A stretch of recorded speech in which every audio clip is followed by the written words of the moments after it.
Thanks, Stephen. It's good to be here. So I am a convert to Christian education. I didn't grow up either being homeschooled or going to a Christian school. My wife and I have been homeschooling or homeschool co-op for the last 4 years. Before that, I thought kind of homeschools was a little bit weird. I had this idea of the American film, version of it. But it wasn't really until someone pointed me to the Bible and pointed me to the understanding of the theological reason behind that suddenly I thought, hang on a second, what's going on here? And so that's really what we want to look at today. Let's look at the Bible. What does God have to say about education and what we should be doing as Christians, as families, as churches? So we're going to consider the biblical case this morning for Christian education and for Christian schools. So as we know, the Bible begins in the beginning. God is the very foundation of all of life. God is the beginning, He is the middle, He is the end. God is before all things. In Him all things hold together. All things were created through Him and for Him.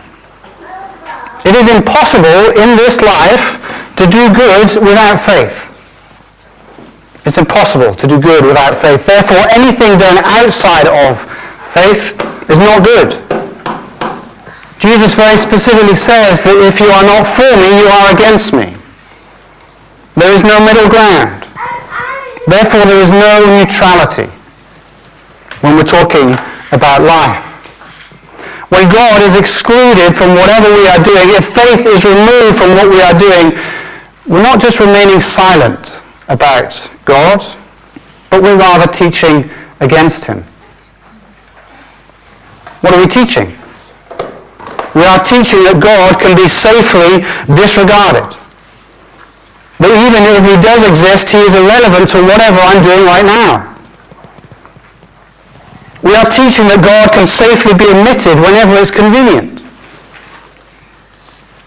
And when we do so, we actually find ourselves working against God. Building, as the Bible teaches us, with wood and straw instead of with gold and precious jewels. Here's a quote from Martin Luther. I advise no one to place his child where the Scriptures do not reign paramount.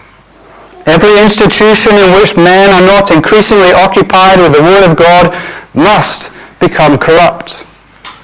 I am afraid that schools will prove to be the greatest gates of hell unless they diligently labor in explaining the Holy Scriptures, engraving them on the hearts of the youth. So at a base level, I hope we can all agree that the Scottish public school system as an institution is not for Jesus. It does not honour the law and the gospel as the basis of education, of the basis of the things it looks to teach. So if the public school system is not educating children for Christ, the only alternative, says Jesus, is they're educating them against Him. That's a problem. That's a problem. Education is a subset of discipleship. It's the process of parents, churches, nations passing on our cultural values, our traditions, our beliefs to the next generation. If our culture is getting worse, either we're teaching something badly or we're teaching the wrong things, or maybe both. Joseph Stalin is always a good person to quote in the middle of a Christian education conference, says this: education is a weapon whose effect depends on who holds it in his hands and at whom it is aimed. So in this country, we have compulsory education. This education is designed by and handed down by a secular system. A system against God. It's a system that's devoted to the removal of God from every area of life. They are not interested in the Christian God and His Word, the Bible. They are not interested in giving Christian teachers the freedom to teach from a Christian point of view. This is a problem. Jesus says you cannot serve two masters. The bias has to land somewhere in our education. Education is therefore designed to produce disciples who are at best disinterested in God, or at worst openly hostile. This is a problem. C.S. Lewis says this: education without values, as useful as it is, seems rather to make man a more clever devil. A thought experiment. What is the difference between a skilled medical doctor who is happy to perform an abortion and one who refuses? Is it the skill level that we're talking about? They could have received that instruction from an appropriately knowledgeable teacher. The difference rather lies in the morality of their teacher. Did their teacher fear God or not? So ultimately, education from the Bible, we know, begins in the home. And so first we need to take a look at ourselves as parents. Are we choked with the cares and riches and pleasures of life? We cannot pass on to our children a holiness that we do not have. Are we lone rangers? We must be part of a church community. We must be accountable to other Christians. We must be willing to pull our own weight in education. We must recognize that the time is short. We get one chance to educate our children. There are no do-overs in education. Paul in Ephesians is clear that the responsibility for educating children lies first and foremost with the fathers. As our children rise up, as they lie down, as they sit in our homes, as they walk by the way, all of this time, and over all of this time, we are responsible for teaching and training. Education is one of the most religious things we can do. It's one of the most religious things we can do. Neutrality in education is not a bad thing, it's an impossible thing. When we teach our children truth, goodness, and beauty, God has to ultimately be the standard in all of those realms. What we teach either aligns with God's character and His revealed law and His standards, or it stands as sin in opposition to them. Good and evil, as we know, are at war. Either God is the standard or man is the standard.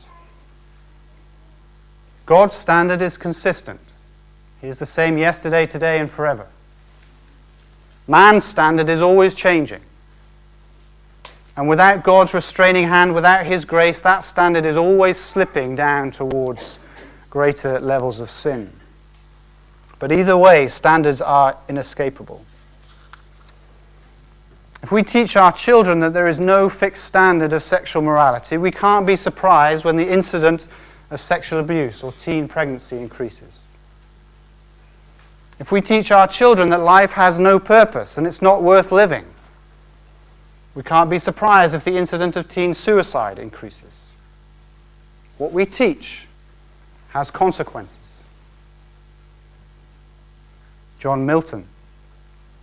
The end, then, of learning is to repair the ruins of our first parents by regaining to know God aright, and out of that knowledge to love Him, to imitate Him, to be like Him, as we may the nearest by possessing our souls of true virtue, which being united to the heavenly grace of faith makes up the highest perfection. Only a Christian education can work towards that goal of restoring and repairing the ruins of sin. Only a Christian education is true. Only a Christian education is good. Only a Christian education is beautiful. Finally, brethren, whatever is true, whatever things are noble, whatever things are just, whatever things are pure, whatever things are lovely, whatever things are of good report, if there is any virtue, if there is anything praiseworthy, Meditate on these things. Philippians 4. But these things are not automatic. They're not going to fall into our laps. They cannot come about just from any old education. Hebrews 5:14. But solid food belongs to those who are full age. That is, those who by reason of use have their senses exercised to discern between good and evil. To be ready for solid food takes time, takes training. To be truly ready to experience and appreciate a good bitter coffee, a fine wine, or a strong flavored meal takes time. Our children's palates have to mature. We've just hit the level of our kids having mushrooms, so we're feeling very, very superior in our parental training at the moment. And this training is an all-of-life affair. It's an integrated approach. Fathers, do not provoke your children to anger, but bringing them up in the discipline and instruction of the Lord. Okay, Ephesians 6:4, a very famous verse when thinking about education. The word translated instruction here in Ephesians 6:4 is the Greek word paideia. Paideia is a fascinating word. There are literally volumes written on just this word. This idea of paideia was a well-known reality at the time that Paul was writing. It's an idea of producing a well-rounded citizen. So at the time it would be a well-rounded Roman citizen. Paul is taking that idea and he's applying it to the Christian.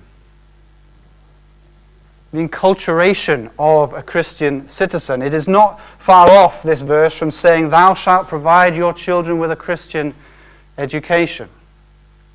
Provide your child with an environment which is dominated by the Word of God. We are to teach our children to love God with all their heart, soul, mind, and strength. All our heart, all our soul, all our mind, all of the time. How can our children learn to do that unless they are taught? How is that possible when they are being taught by a teacher who does not know God? Or by a teacher who is openly hostile to God? Or even by a Christian teacher who's shackled so they can't talk about God?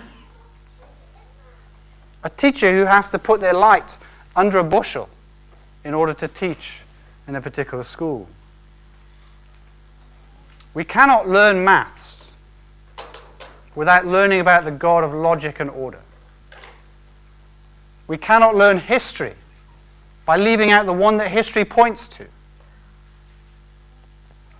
Learning to think like a Christian, to understand that we are in a spiritual war, to have knowledge and understanding and wisdom to wade into that war, or even just not to drown when thrown in. That's a demanding task. It's not something you can just play at. If we want our children to learn the piano, it's not going to work well if we send them to a football coach. Right? If we're going to send our children to war as arrows fired out of a bow, they need trained. Right? We don't send missionaries to deepest, darkest jungles on a wing and a prayer. At least we shouldn't, if we're going to expect them to survive. And we do not just want our children to survive their education by the skin of their teeth. That's not the same thing as being trained to take every thought captive to Christ. Schools, education, they need to be explicitly Christian. They don't just need a sprinkling of prayer and the Bible. We need to understand that Buddhists, Muslims, Christians, agnostics, atheists do not all teach neutral facts. 2 + 2 = 4. We keep thinking that's a neutral fact, but Just look across to America. It's now called a racist fact. Or what about the date of the Reformation? 1517. Surely that's a neutral fact, right? The problem is facts are never taught in a vacuum. No education simply teaches facts. There is always an agenda, there is always a bias behind it. And when facts do not fit those agenda, these are facts that are usually pushed to the side, quickly and conveniently forgotten. Like the fact that there even was a Reformation. How many schools are teaching that fact? So even that is a very Christian-leaning fact that's very conveniently forgotten by secular educators. True education, as part of discipleship, is the process of learning to think God's thoughts after Him. Any other education is at best confused, but more realistically, it's hostile to God. A quote from Paul Vitz: "We are being taxed to support schools that are systematically liquidating our most cherished beliefs." Jesus is clear in the New Testament that a disciple, when they are fully trained, will be like their teacher. Let's do another thought experiment. If we were to make a list of people that we would like our children to turn out like, all right? A disciple, when they're fully trained, will be like their teacher. So we're going to make a list of who we would like our children to look like when they were fully trained. Who would be on that list? Who would be on your list of people? Have a look around the church. Who in the church would you like to disciple your children? Who would you be happy that your son looked like when they were fully trained? Who would you be happy for your daughter to look like when she was fully trained? How many men and women would make your list? Would that list include the local teachers at your school? Do you even know your teachers well enough to put them on a list? If we were to take the teaching of Paul at face value, if we were to start from scratch, if we were to think, if I'm going to enculturate my children in the fear of the Lord, what would I need to do? What would I need to do in order to produce children who come out as godly men and women, fully equipped for battle in a hostile world? If we were to build a curriculum from the ground up to achieve that goal, what would it look like? Well, we know that they would need a thorough grounding in the Bible, in what it means to be mankind, what it means to be made in God's likeness and image, what it means to take dominion, to be fruitful in this world, what it means to fulfill the task of discipling the nations. And this is why education begins with learning to read. But why? Why learn to read? Well, Christians are people of the Word. Words that link into sentences, that link into paragraphs, that link into books, that produce libraries like the Bible. And this Bible is full of thoughts and ideas and complex arguments. It is knowledge that combines into understanding that is then applied in wisdom, in a whole range of different literatures, in this one library of books. It is also translated from several different foreign languages. In order to understand just the Bible, this special book that God has given to us requires a very Christian education in grammar and literature and logic and all elements of church history and systematic and biblical theology. Are our kids getting that in the secular system? What is also evident from the Bible is that we are not just people of the Word, but we are people of history. History is God's story. Biblical history, world history, church history, all of them are vitally important to understand where we have come from, where we are right now, and where we are going. We want to learn from and not repeat the errors of the past. if we teach our kids a history that is stripped of all mention of God, it's going to become confusing and frustrating. To learn history properly, you have to take it from a specifically Christian point of view. And we know that we are not just utilitarian people either, but we have a deep appreciation of beauty, of art, and of story. And all of these subjects have a very deep root in the Christian faith. They're very powerful vehicles to communicate. But what and how we are communicating is very important. There is, after all, one story. And if we don't know the author of that story, how are we going to communicate it? Beauty requires a specific Christian approach to education. And in Christian education, we're not just reacting away from some perceived error, but we're trying to pursue true, good, and beautiful things. We don't just repent away from sin, we pursue righteousness. The Christian life is not just turning away from sin, it's pursuing righteousness, it's seeking after the kingdom of God. John Wooden is a basketball coach in America. He says this: if you don't have time to do it right, when are you going to have time to do it over?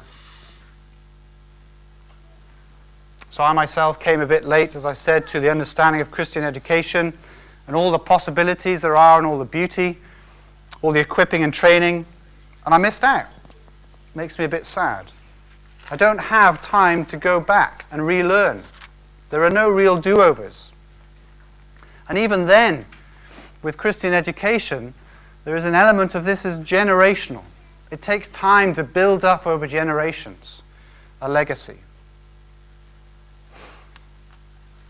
Things that have been unlearned across many generations are not going to be relearned in a single generation.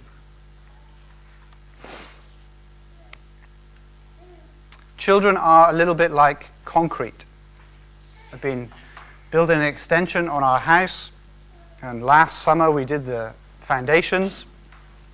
I learned more about concrete than I cared to like at that time, and when the concrete was being poured into the foundations, it's very, very heavy. And you're using rakes and trowels to kind of move it around and level it all out.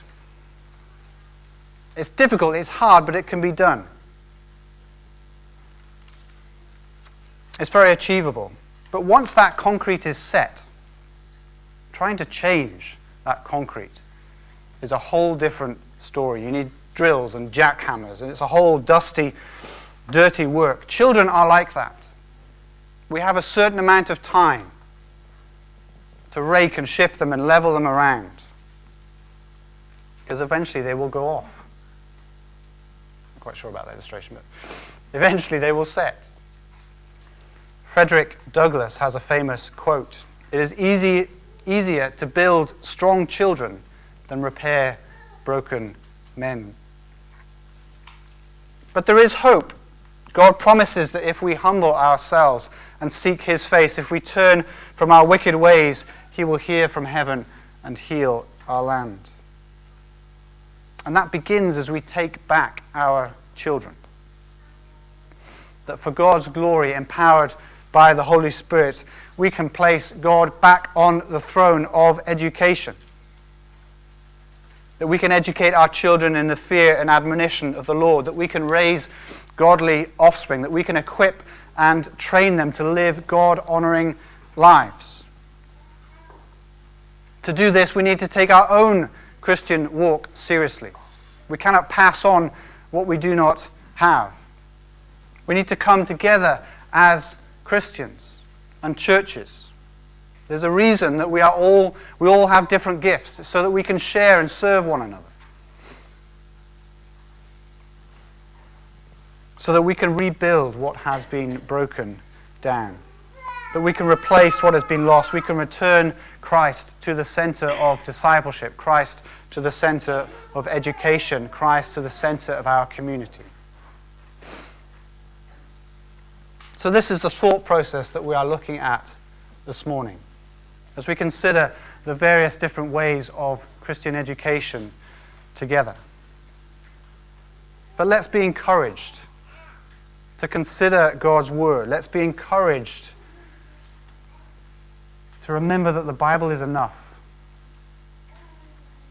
And we need to give it as a gift to our children, to the next generation. It's going to be tricky. It's going to be hard. It's going to be pioneering work. But there are others who have gone before us who can help us in this task. One of those is Melville Knox, who are helping us down in the Dundee Fife area. And so let's push forward in what God has called us to do, empowered by His Spirit. Amen.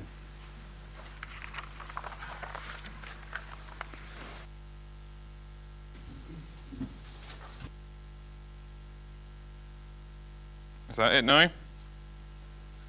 That's it. Good. Well, hopefully you heard what I said. I'm not going to repeat myself. There may be some of you on the other extreme. You're thinking, I still have a lot of doubts. I'm not really sure. In my experience, doubts pass away when you see it in action. And certainly in my involvement in Christian education, when people have come and actually visited Christian schools and they see how it works in practice, you can see the doubts melting away. That makes sense. Because I'm sure there are a lot of views of what a Christian school might look like. And in a gathering like this, I'm sure there are many misconceptions about what a Christian school looks like. I can't judge what your views are just now, but probably in the questions you'll be able to share those and we'll be able to answer them. But I think when you see something in practice, it helps. And so what I'm simply going to do now is to try to give you a wee bit of a flavour of what Melville Knox Christian schools are, what they're like, and hopefully that gives you a bit of an idea. I was the first teacher in Melville Knox Christian School in Glasgow, although at that point it was called Sunrise Christian School. And that school began with prayer. I don't mean every school day began with prayer. That's very much true, it did. But it began with prayer much earlier than that. That is how it came about.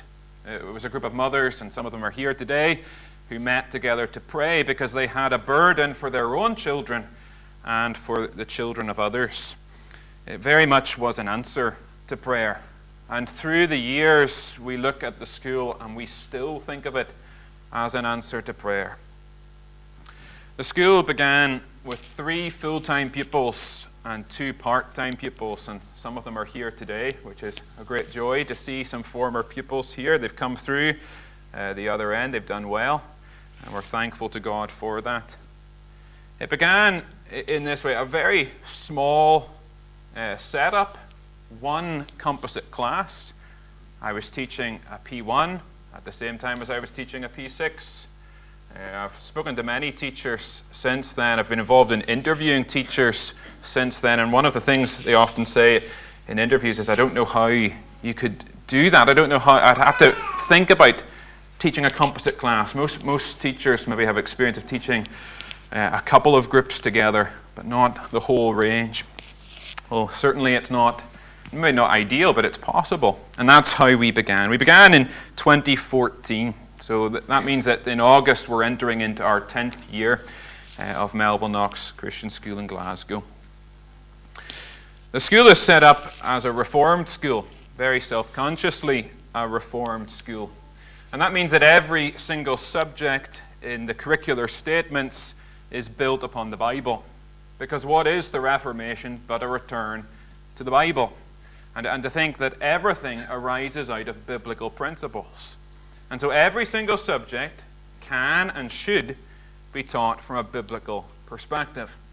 That does not mean that at every moment of every day the children are sitting with their Bibles open in front of them. That's not the way it is. But it does mean that when maths is being taught, it is, as Dave was showing us, it's under that framework of the fact that there's a logical creator, the one who has hidden numerical patterns in the world for us to discover and to make use of for his glory. When we're considering history, We are thinking of the fact that there's a God of providence who is in control of all events through history, and all things are centered on the good of God's people. When we're considering English literature, we're to think of the fact that not all books are equally good, that there is a worldview from which writers write, and there's a worldview from which we can write.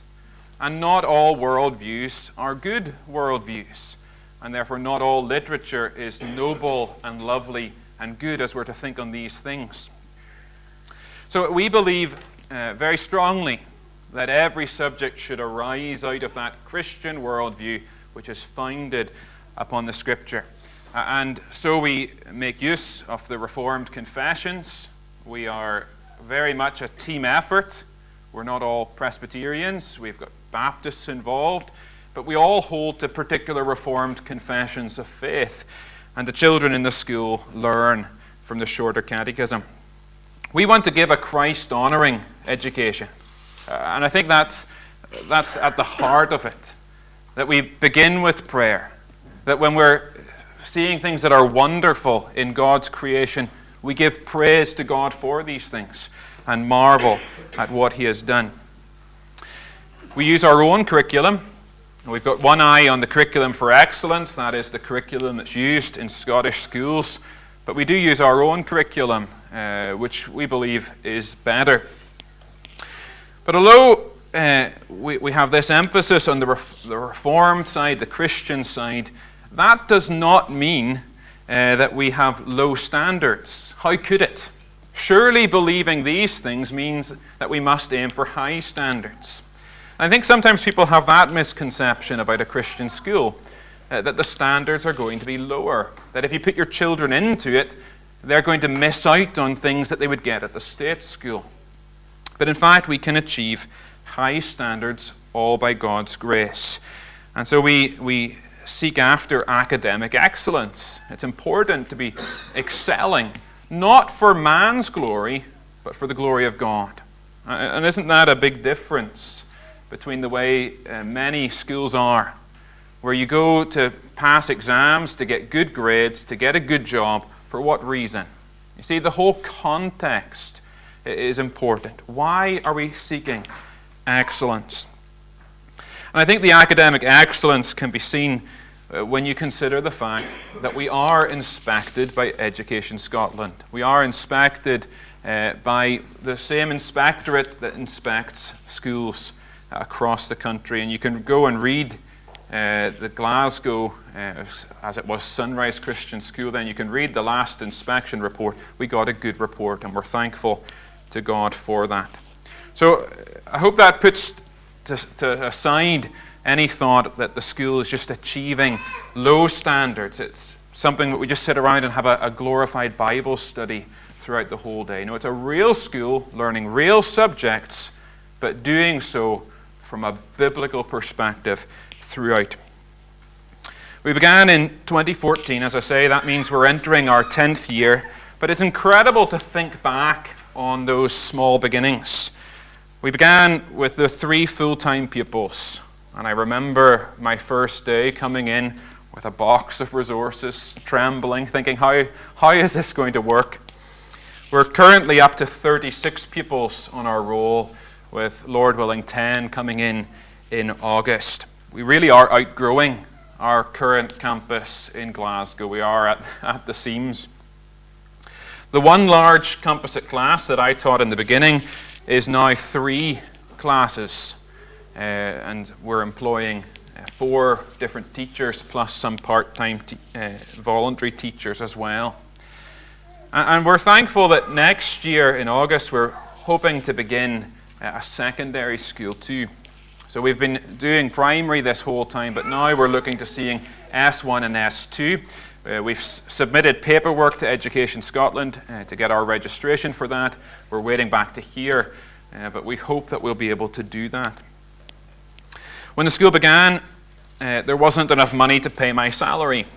There wasn't enough money in the bank account, and I have an American wife who the visa is dependent upon keeping a salary. It was a bit nerve-wracking to think what happens if this doesn't work out.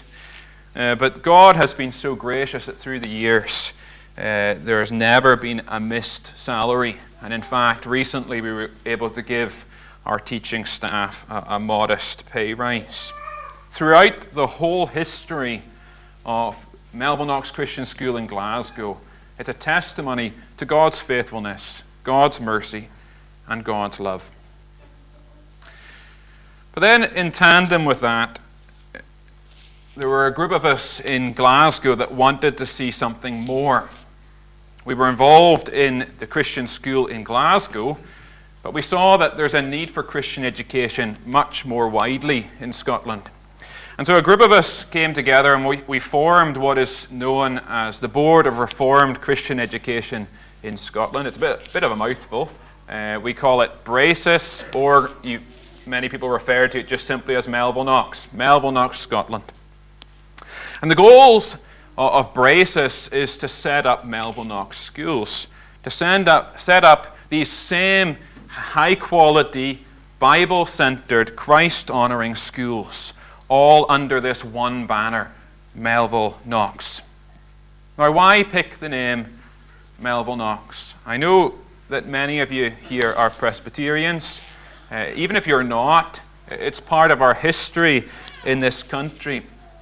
But for Presbyterians in particular, Christian education is in our DNA. It is part and parcel of being a Presbyterian. And yet it seems that we've lost that. It seems that has been called into question. But think about the First Reformation. Think about men like John Knox. They didn't just want to make reforms to the church, to abolish the worst abuses in the worship services, to restore the Bible. They didn't just want to do these things. John Knox very much wanted there to be a system of Christian education. The goal was to have a school in every parish, not just so that the people could learn to read, so that they could read the Bible. That was an important part of it.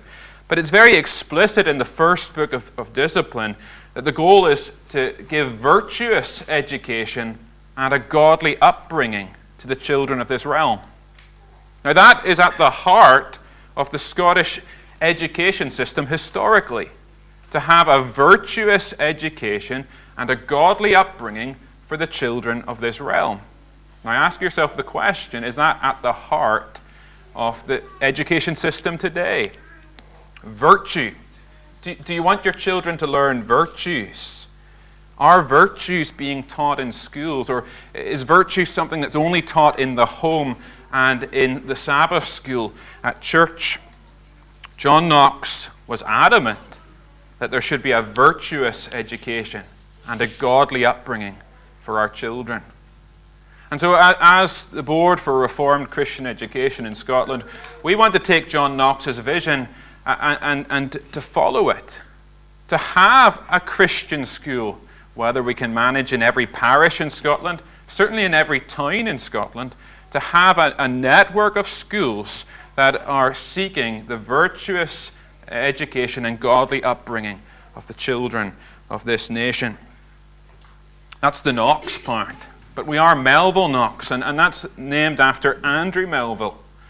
Melville is known for his the contention he had with James VI, how he called him God's silly vassal. That's one of the things he's known for. He wasn't afraid to stand up to the king and to rebuke him for what he was doing. But the thing about Andrew Melville, and the reason why he's in our name, is because of the work that he did at the university level of education. He was involved in reforms in the educational system at Glasgow University and in St Andrews.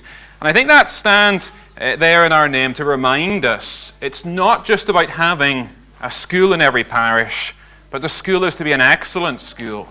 We can make reforms to the education system that are for the benefit of this nation and this society.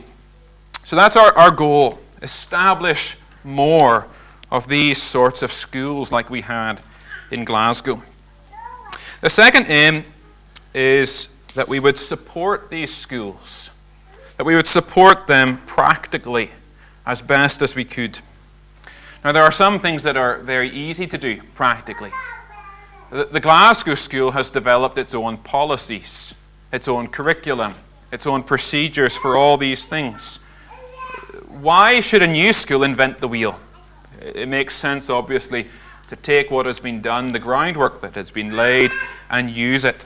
And so there's that practical help.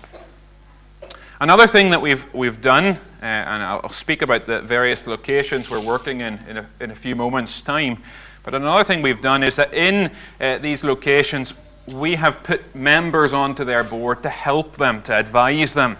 Because at the early period of setting up a school, there's a lot that needs to be done. I'm not going to stand here today and say that if you want a school in Inverness, it's going to be easy. It's not going to be easy, but it is possible. And we're committed to putting advisors onto the board to help. The goal, of course, of the advisors is not so much to do all the nitty-gritty work.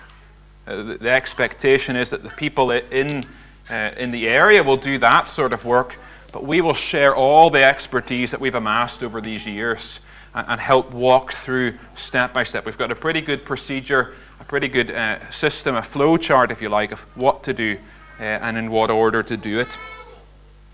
We also hope to support the schools financially. Of course, it takes a lot of money to run a school. I think to run a one-teacher school it will cost at least $50,000 a year, but probably it will be more than that. And costs grow and grow and grow. We aim to keep our fees very low. We keep them in line with child benefit in Glasgow, so that means that poorer families are able to afford the education. But it doesn't take a genius mathematically to figure out that the number of pupils you would need paying a child benefit level is a huge number to be able to afford just one teacher. It's not going to work out. And so there needs to be a supplementary stream of income. And so that's why we try to help as best as we can as a national board to raise funds. And one of the places that we do that is in the Netherlands. Because in the Netherlands there's a great heritage of Christian education. All the schools in the Netherlands of whatever stripe are supported by the government. So if you're a Christian school or a secular school or a Muslim school, they're all paid for by the taxpayer. But that means that there's money freed up from Reformed Christians that they can use to support Christian education elsewhere. And so we've received an awful lot of support through the years from the Dutch charity of our school as it works to raise funds. And our goal is that money then would be split amongst all member schools, all Melville Knox schools. We're also working actively to raise funds in America, to set up an American charity. And in tandem with that also, to raise more funds here in Scotland. So our hope is to have various streams of money to make this possible. So we've got the goal of establishing Melville Knox schools, the goal of supporting these schools, and then thirdly, the goal of promoting and defending Christian education. I suppose I'm here today doing that third goal to a degree. I'm promoting Christian education. But there's a lot that needs to be done to promote Christian education. I don't need to just convince prospective parents to make use of a Christian school. We also need to convince teachers to be willing to teach in the schools. And that's one of the great challenges, to get qualified and suitable teachers to teach in the schools. But why should we not have a network of schools which also has connected with it a teacher training college? A teacher training college that's going to produce the highest caliber of teachers. A teacher training college that comes from a Reformed perspective. Why is that not something that we set our eyes for, our goals to do? And so I think very much in the future, however many generations it takes to do this, that's the direction we should be aiming in. Not just to have a collection of primary schools, not even just to have secondary schools on top of that, but to go a step further and to train teachers for these things. But as well as promoting Christian education, we see very much that we have a goal of defending Christian education from attacks. If we look at what's happening in the government today, I'm sure people have their various views on it, but nevertheless, Christian education isn't really seen as something that's popular. And we expect that there will be challenges at times. That's why on our board we have a lawyer, and we make use of her in order to keep abreast of all that's happening legally in Scotland, to see how will this impact our schools, what difference will it make. And so this is something very much that we want to keep as a focus.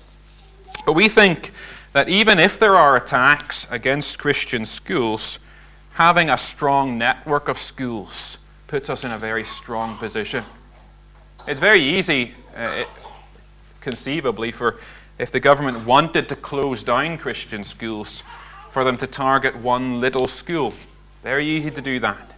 It would be much harder if there's a network of schools. There's strength in numbers. That's not the main reason I think we should work together, but I think that's a very important reason why we should work together. It's sad, isn't it, that we're at this point. It's sad that we have to be having these discussions, and yet we must. 150 years ago, the Education Scotland Act was passed, which handed over Christian schools to the government. If you're here as a member of the Church of Scotland, or a member of the Free Church, or from any of the churches that have come out of those churches, think that back 150 years ago, the Church of Scotland and the Free Church had their own schools. I think it's incredible sometimes when you hear people speaking against Christian schools, and you realize, you're thinking, well, didn't you come from a church that holds to these, that had these schools? It's in your DNA, it's in your blood. But we're at this point where all these schools have been handed back to the government. But you can see, and I can see, we can assess now whether that was a wise decision or a foolish decision. How well has it gone? How well has the government done in running these parish schools? How well has the government done in keeping the vision of John Knox? Well, I'll leave that for you. But then just to say what our network of schools is at the moment. Where are we at our vision of setting up a network of Christian schools in Scotland? Well, our first school, of course, is the Glasgow School, which, as I said, is entering into its 10th year, and we're so thankful to God for what He has done there. Our second school is in Aberdeen, which has been registered now since November. It's much smaller. It's had several teething problems at the start, but we're now at the place there in Aberdeen where there is a hired teacher and there are pupils who are registered. We're hoping to give it a better start in August. For a variety of reasons, it couldn't start in August of last year, so it's going to have a fresh start, Lord willing, in August. We have Dave here, and Dave and Yannicka will be speaking later on. Dave, Yannicka, and I are on the Dundee Fife board. It's really one board that's overseeing trying to set up two different Christian schools at the same time. One in Dundee and one in Fife, probably around the Cooper area. And we've had the board meeting for quite some time now. Last year we had some public meetings in Dundee and also in St Andrews. We were encouraged to meet some people, some parents who are interested, and they've been meeting regularly for prayer since that time, praying that the Lord will make this a reality. I would encourage you to pray for all of these schools, but particularly in Dundee and Fife, they need a building, as well as getting to teaching staff and families. And then also last year we had the encouragement in Glasgow when the Tron Church got in contact with us to explore what we were about. The Tron had for some time been thinking about Christian education, and they were wondering, should they make their own school? Should they support homeschooling? Or should they partner with some other organization? And so last year we had various meetings with the leadership at the Tron, and we were delighted when they decided they wanted to partner with us at Melville Knox. And so recently we've invited two members from the Tron to come and sit on our board in Glasgow. We've agreed to have a second campus in their building at the Kelvin Grove site in the west end of Glasgow. We had a public meeting just recently there, and we had 130, I think it was, at that meeting. And it's just tremendous to see that there's an appetite for Christian education. And for us who've been involved for 10 years in Glasgow, sometimes it's been really hard, and you have a meeting like this, and I don't know if we ever had as many people as this at the very start. But to see a meeting like that was really encouraging for us. We're here today in Inverness. We hope that we'll see a Melville Knox school developing after this meeting. We've also got various other requests in our inbox. We occasionally get people emailing and saying, is it possible to have a Melville Knox school in our community? And we always say, yes, it's possible. Anything's possible for the Lord. It may be difficult. There will be spiritual trials. It's a spiritual warfare that we fight, but it is possible, but we're willing to help. And we encourage to try to get at least 3 families or so together and to pray and to see where it leads to. So we do have these various requests. So just to summarize, that's one school in Glasgow that's going to have 2 campuses in August, God willing, a school in Aberdeen, and then, Lord willing, Dundee, Fife, and now Inverness, which we're very excited about. But looking back and looking at all this, the verse that so often comes to my mind is, thus far the Lord has helped us. Samuel set up the pillar Ebenezer to say that thus far the Lord has helped us. I've already mentioned that in the history of the school in Glasgow. Thus far the Lord has helped us. Every single step along the way, the Lord has been the one to help us. But inherent in that phrase, thus far the Lord has helped us, is a look to the future. It's not simply a statement about the past, but it's a statement that looks with a vision to the future.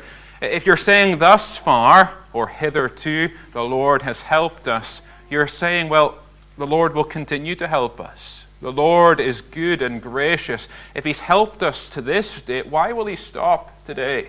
Will He not continue in His mercy and in His grace? And so for those of you who are here today and are going to try to set up a Melville Knox school here in Inverness, I want you to remember that verse. I want you to remember the history of the other schools. I want you to see the difficulties, the trials it will be, but to see that the Lord will help you. And every step along the way, trust in Him, and He will make this vision a reality if that is His will. So that's all I wanted to share with you on that. We're going to open it up now for questions. I'm not sure if anyone's put any questions there in at the back. No, you're all going to be brave, I'm sure, and just ask the questions. I'm going to ask Dave to come up, I think, to help me with answering the questions. Are either of you sort of thinking about how education for children can tie into education more broadly for the church and for society? Yes. Yes. So I actually came to Christian education through rediscovering family worship. So there was kind of that element. And one of the things that we forget about the Reformation is that it began with a reforming of the family. So it really begins there as fathers and mothers take up the responsibility of teaching and training their children. So as I was going into catechism and church history and all these different things, I was like, I don't have enough time to teach everything I want to teach. And as that kind of brought me into the idea of, well, they're somewhere else for 36 hours. Maybe I need to take them back and teach there. And it goes, as we were talking about with Andrew Melville, it goes all the way through as well. So it's not just in the family, it's not just in the school, but it then goes into businesses. There's a link between what we're training them for, and how that grows into the rest of life, because you shape culture. in this way as what you're teaching. And it has an effect on health and welfare and the economy and all these different types of things in politics. And it all comes from the same kind of hub as you educate in a particular direction. So yeah, as a church and a group, we're looking at that and specifically trying to shape our thoughts on what are examinations, what accreditation are we looking towards?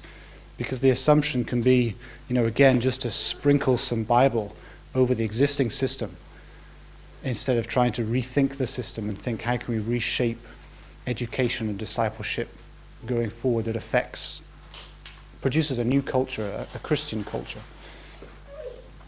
I think that's absolutely right, and I think every minister, it has to do what you're saying. We're seeking to educate everyone in our congregations and to make that change. It's much, as Dave was saying in his talk earlier, it's much easier to do that with children. It's much easier to do it at that early age. And my hope is, having been involved in the school for so many years, I'm hoping that we'll get a generation of young people coming through who will have a really solid Christian worldview. That means that we're going to have stronger ministers, elders, and deacons to bless the church in the future, but also that we'll have a stronger group of young people going into whatever career God calls them into to make that positive change. We can't say it's too late for the rest of us. I didn't get a Christian education. It's never too late, but it's much harder to undo and to give what was lacking. So that's, I suppose, why I would say the focus we really should focus at the younger age. We may not get our generation caught up, but what a great start we're giving to these young people. Hey, my name's James, and I've really enjoyed listening to you very much. And I don't need to be convinced about the state system. So I want you to understand that in case you think my question's critical, because it's not. It's just that I want to understand a little more about the how. I think the state system's become an indoctrination system. Sometimes I worry when I listen to you both that you're setting up a Christian indoctrination system. And in my view, that will not lead to strong Christians going out into the world. They'll collapse. So I have two questions. One is, do you admit non-Christian children to your schools? I mean, the children of non-Christian parents. And my second question is, I've looked at your website, and there are distinctives that you assent to that not all Christians would. So, for example, if little Johnny says, my dad thinks it's not days, but a million years, do you say to little Johnny, you're wrong, little Johnny? Which is what the state system would say in the analogous situation. How do you deal with that? Thank you very much. Well, to answer your first question, yes, we do admit anyone that wants to use the school. There's no hurdles to jump through. If someone wants to put their children in the school, if they recognize that we're a Christian school and they say, well, that's fine, then they're very welcome in our school. So yes, in my time teaching, I remember having, if I can say, in Inverness, to have my P2 class, I had a Free Presbyterian and a Roman Catholic sitting side by side. Now that's quite opposite extremes within Christendom. I also had someone whose mum, it was a single mum, which didn't have really a church going. They weren't going to church, although the grandparents were Christians. So that's where the link came, and I think that's the reason why she was in the school. So yes, I'm not sure in Glasgow, I don't know all the parents and so on just now. I'm not sure what the makeup is, but it's a very broad spectrum. We've got anything from Reformed churches who sit on our board, right through to Pentecostal churches, various stripes of evangelical churches, Brethren, and so on. So it's very broad, and I think that's the way it should be. To answer your second question then, in terms of things that people disagree with, what we do, we are, coming from a Reformed perspective, we have put certain things in our statement of faith that we believe and that we do teach, and but we want to try to to answer any questions in a very charitable way. We recognize that not everyone believes the same things. We don't want to be creating a situation where we're stirring up strife and dissension in families or in churches.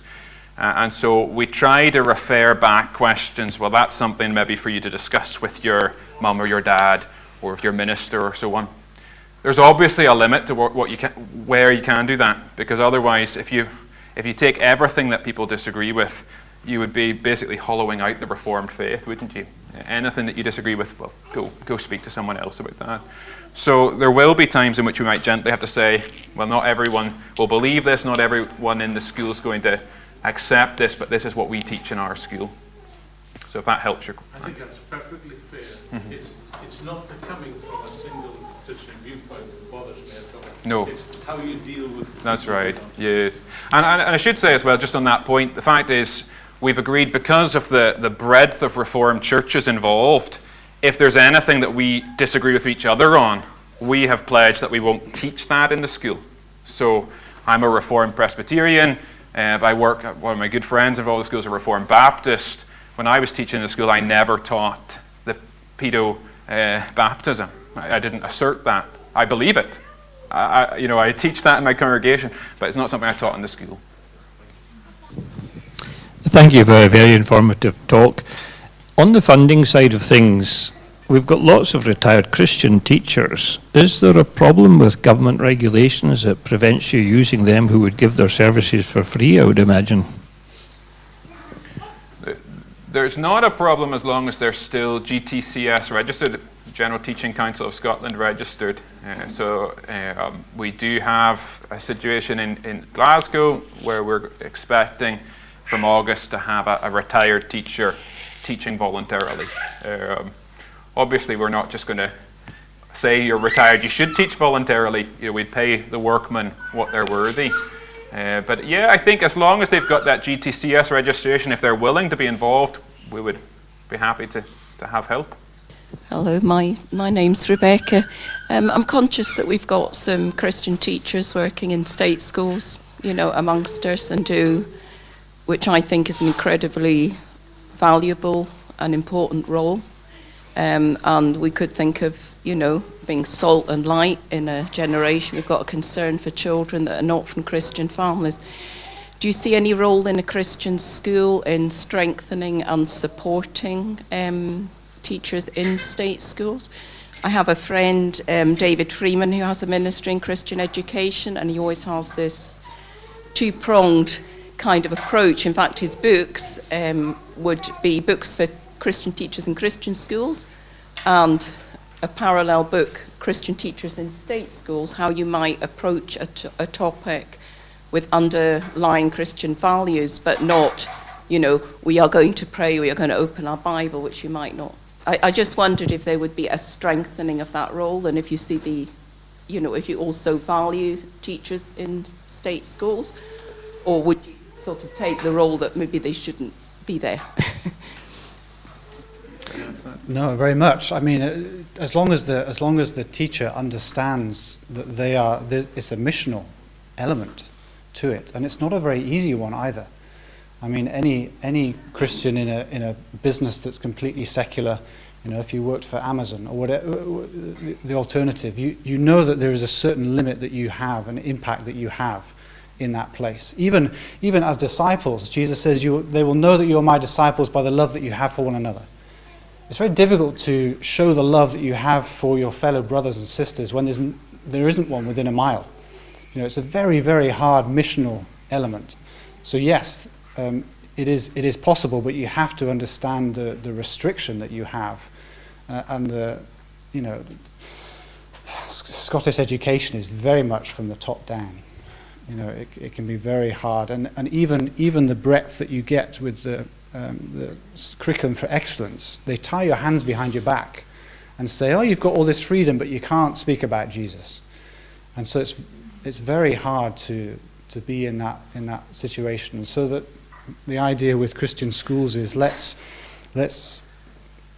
gather together all that light, let's remove the restrictions, and let's shine out brighter. There is a place for both but I think you just have to recognise that it's getting harder and harder to be in that position, because there's no support. Often you're a single teacher by yourself. It's extremely difficult. There is an organisation that you're probably aware of, Christian Vision for Education, isn't that what it's called? Which gives support to Christians who are teaching in state schools. I think the Free Church is involved in trying to revise some of the curriculum on relationship and sexual health and so on through CVE. So there is that element to it. That's not something that we do as Braces, because there's already an organisation doing that. But our goal is setting up Christian schools. But certainly if there was anything that we could do to help, if a Christian teacher came to us and said, well, how do you teach my subject from a Christian worldview? Is there anything that you think I could implement in my classroom? We'd be more than happy to share whatever resources we have to help. Hello, can I just ask a little bit more detail around the funding model and what percentage of expenditure you would try to recover from parents, and also handling the different levels of income of parents? Thanks. Okay. Well, basically, I should say this just to make it 100% clear. Every Melville Knox school is an independent school, so they set their own funding structure, their own fees and so on. So I'm not coming from a top-down approach saying you must do it our way. But certainly, and I've sat on the Aberdeen board, the Fife and Dundee board, and obviously the Glasgow board. Anytime I recommend keep your fees low. We began in Glasgow with fees at £300 per month, and it was too high for people, and what you ended up with was people coming in and you had to adjust the fee for them to get them in. We lowered our fees to be in line with child benefit, and we had an influx of pupils, so and suddenly it was a case people could afford it. So I think we have discretionary powers to waive the fee or lower it if need be, but I think in most circumstances we find that even though there are families that are considerably poorer than others, because it is in line with child benefit, that they are able to afford it. I couldn't put a percentage number on it, how much comes from fees versus other places. It depends on the number of pupils in the school. Some parents will give well over and beyond the fees, and that can be gift aided on top of it. Other parents are just paying what the fee is. Hi. I suppose you spoke about virtue education, and I suppose part of that would include aspects such as humility and how we talk about stuff.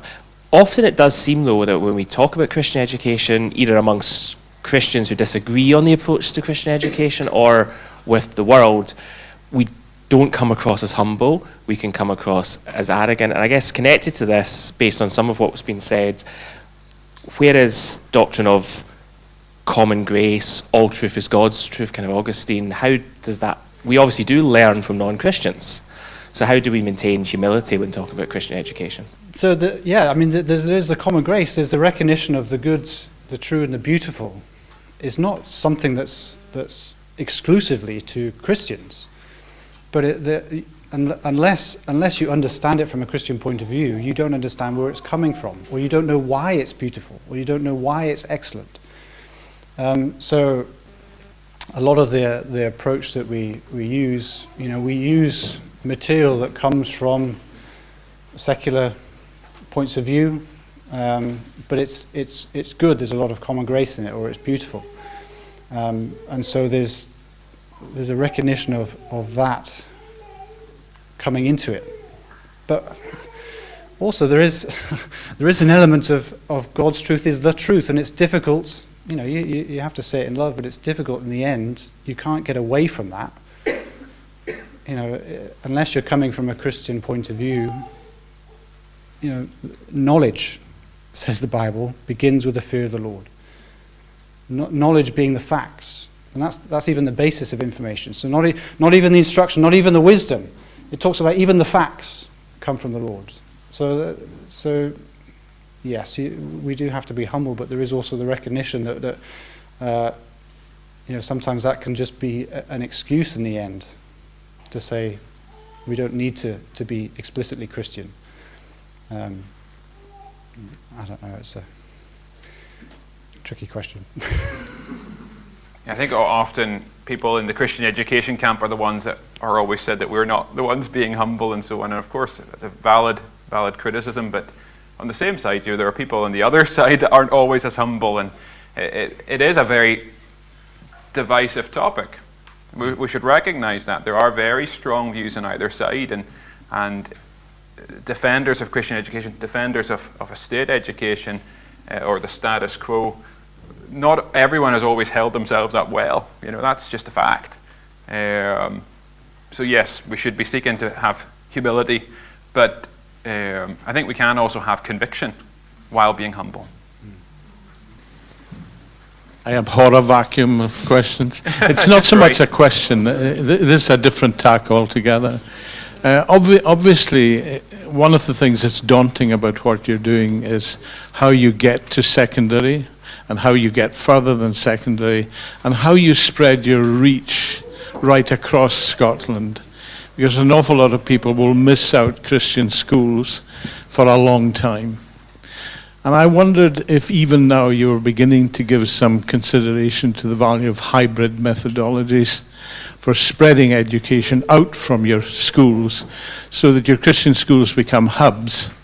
And I can think in this area, for example, you could conceive of having a hub school in Inverness, which using appropriate methodology, and I'm not talking about the rubbish universities have done during lockdown, I'm talking about universities who do this good, they have systems for doing it well, in this place particularly.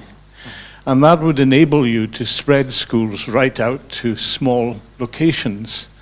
And it might even be possible through partnerships with churches to get churches to provide the empty property during the days of the week to enable this to happen. And you can begin to think there are all kinds of models with homeschoolers that make the whole thing much more flexible and much widespread. Now, it's very unfair of us. We're expecting you to have all the answers now. This is a long process.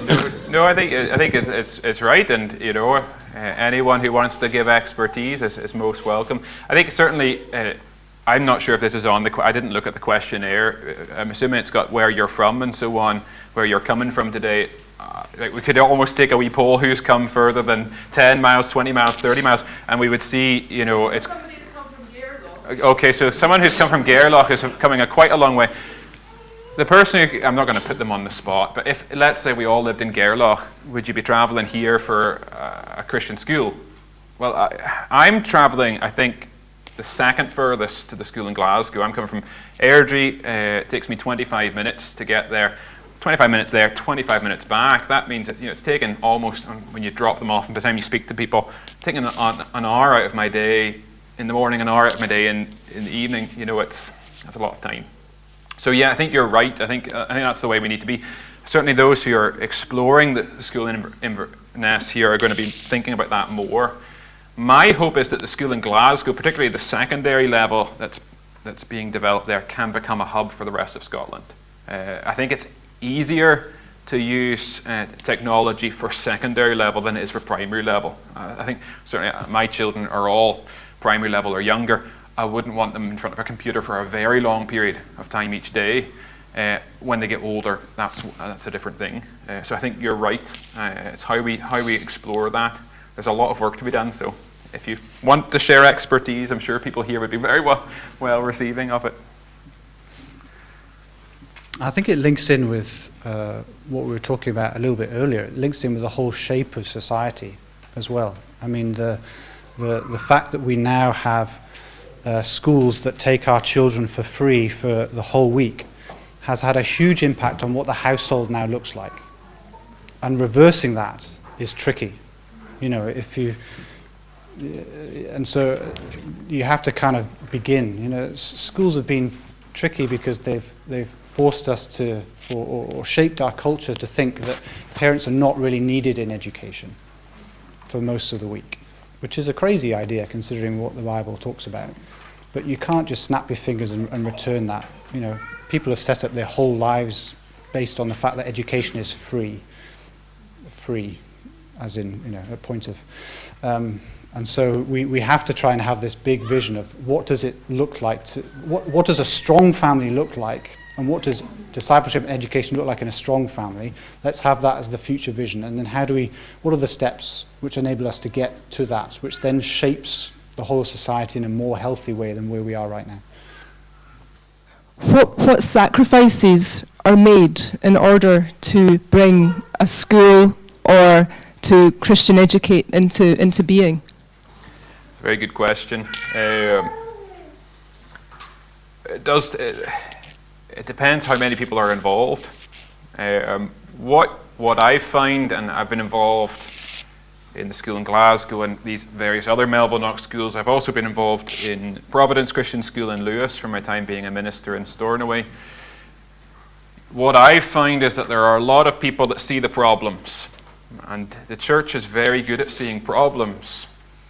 And we maybe can have some consensus on our way to fix it, but the number of people then that are willing to put their hand to the plough and actually do some of the work to help change it is a lot smaller. Now, I understand not everyone is able to do things, but any help is appreciated. And sometimes I think what you see is that there are people that take the biggest share of the work.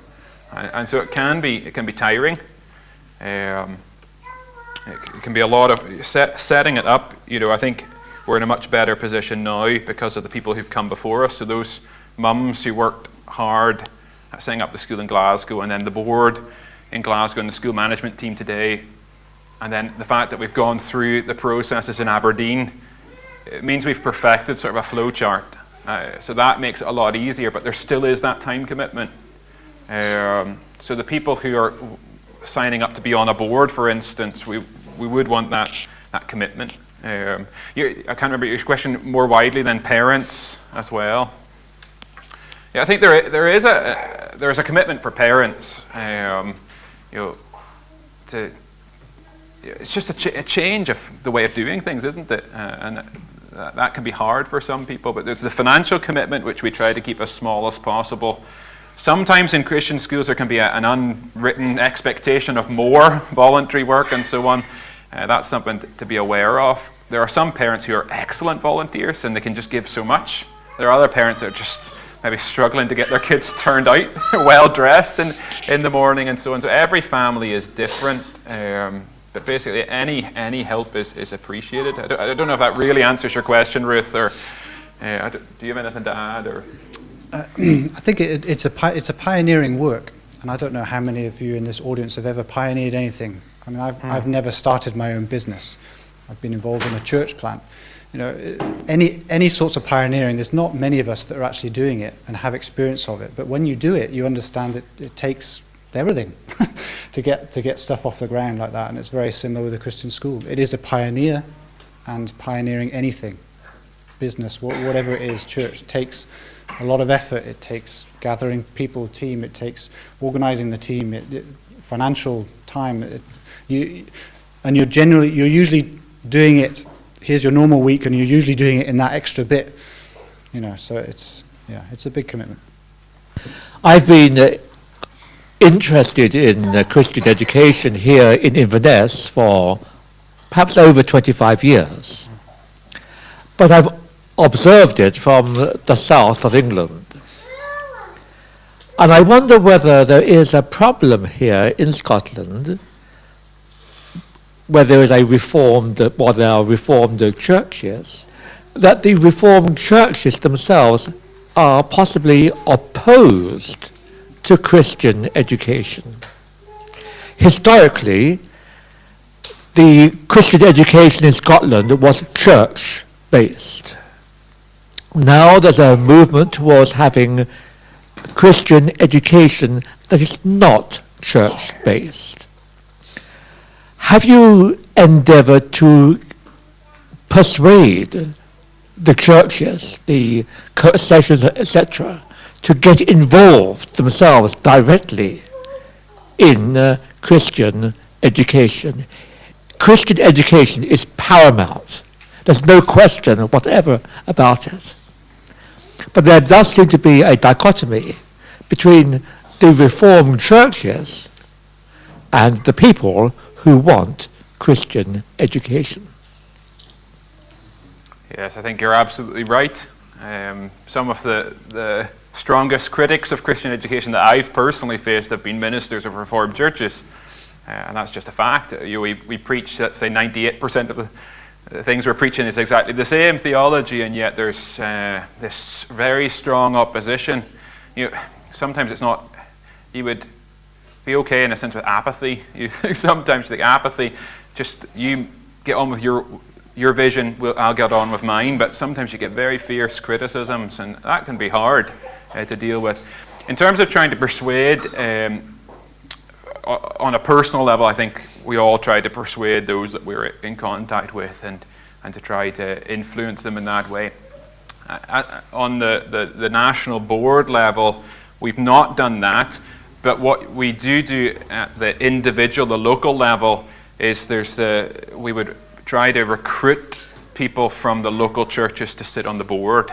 So there is that sense. So I know Dave's been involved in that in Dundee, trying to get local church leaders to be involved. I don't know if you want to say anything about how that's gone. Not well.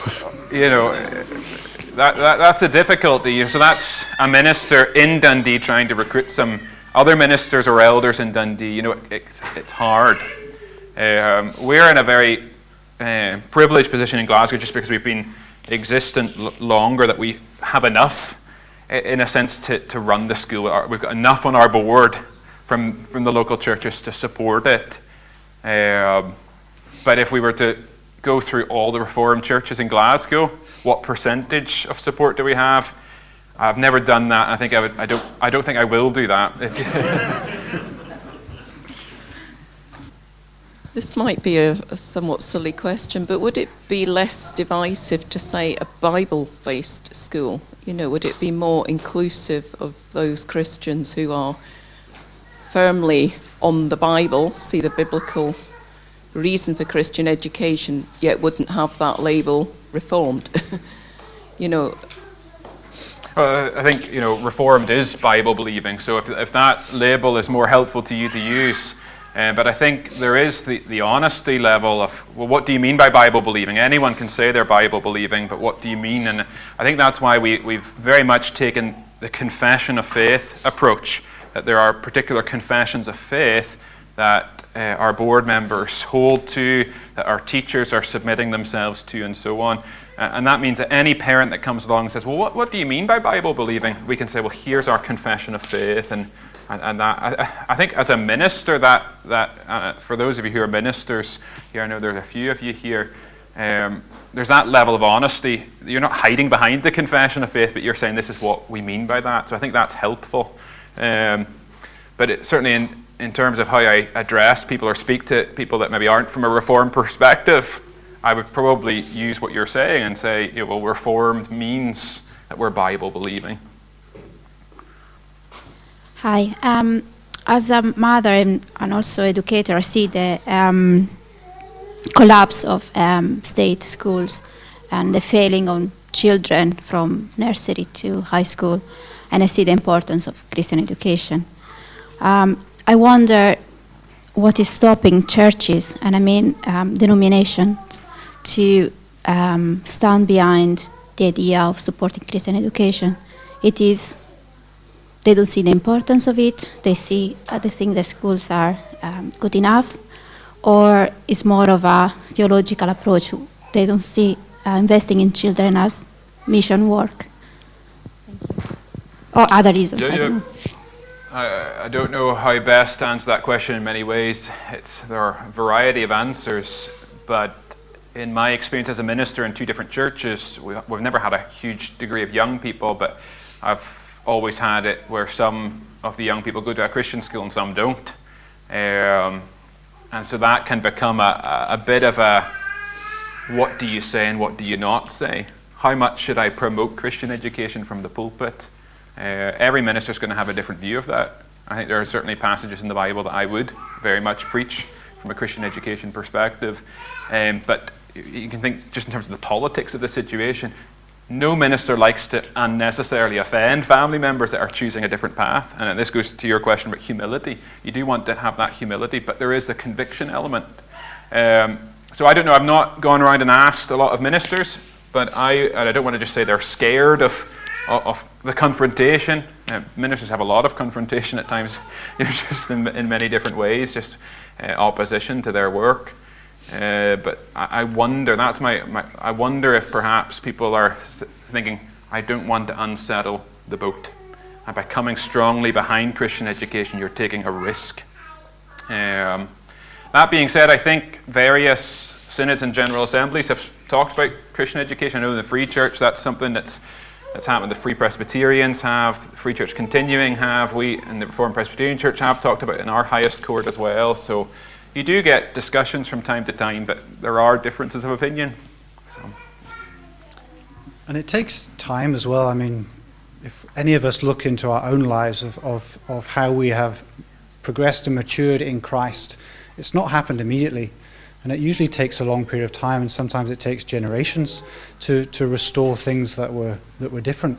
And so, if I said the same thing that I said today into a room of people who've come to talk about Christian education to a room of people that don't want to talk about Christian education, it would come across very differently. Even here, it's come across arrogantly. But there's an element of recognizing where people are and not pushing them to breaking point. So there's a slow progress that people need, and pastors and ministers need to recognize that with their own congregations. And that's why there's a lot of different responses to COVID as well. There were some congregations who were fully prepared to do one thing, other congregations who just weren't there. And you don't want to impose quickly on people that you break them. There needs to be, we all need to come together. We want to continue the unity together and move forward in a particular direction. And so it can take time to slow something and then move in the opposite direction. Just to ride on that slightly, one of the issues at the moment, of course, is what's happening in the state. And the gender stuff is forcing Christians more and more to look for an alternative. And so that's no doubt one of the drivers which is going to help you ahead. And so that leads into what my question is, and you have mentioned it, one of you in your answers. Yes, it was Dave that said, you've got more freedom to speak in a Christian school. And so I'm asking the question, how free are you really when the government comes and starts looking? It would be interesting to know what your understanding of how much freedom you actually have in on the gender stuff and all these other things that are really forcing the agenda of the present day. Yeah, I think certainly in the terms of relationships and sexual health and so on, I think anyone that's looked at the curriculum would be aghast at what is there and the resources that are recommended. In my time up in Lewis, the Free Church Presbytery had began to look through. They had formed a committee to look at the curriculum and so on, and they invited ministers from other denominations to come on board. And when they found out that I had been a teacher, and then there was Ian McCritchie who'd been a teacher, they asked us to look through the resources recommended and to give it a traffic light system: red, bad, orange, and green, and so on. And boy, I wished I'd never been asked to do it. It's really sickening, the material that is used. And I wouldn't recommend any of you to do it unless you think it's not that bad. How free are we? On that topic, what we've done in our policies is simply to say that we believe that the teaching sex education is something for the parents to do and not for the school. So that's the approach we've taken. We've never had a parent who's disagreed with that approach and demanded that we teach their children. We've said it's for the parents to teach these things in the home.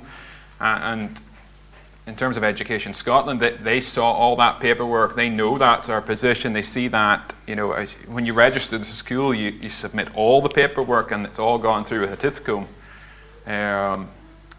Now, what happens at a secondary level, that's a different discussion, and one that I'm not best placed to answer that. But I think we are free. You know, we are an independent school. We are not bound by the curriculum for excellence. You do get asked when we have an annual engagement visit every year from Education Scotland, and you'll get asked, how do you teach about other religions?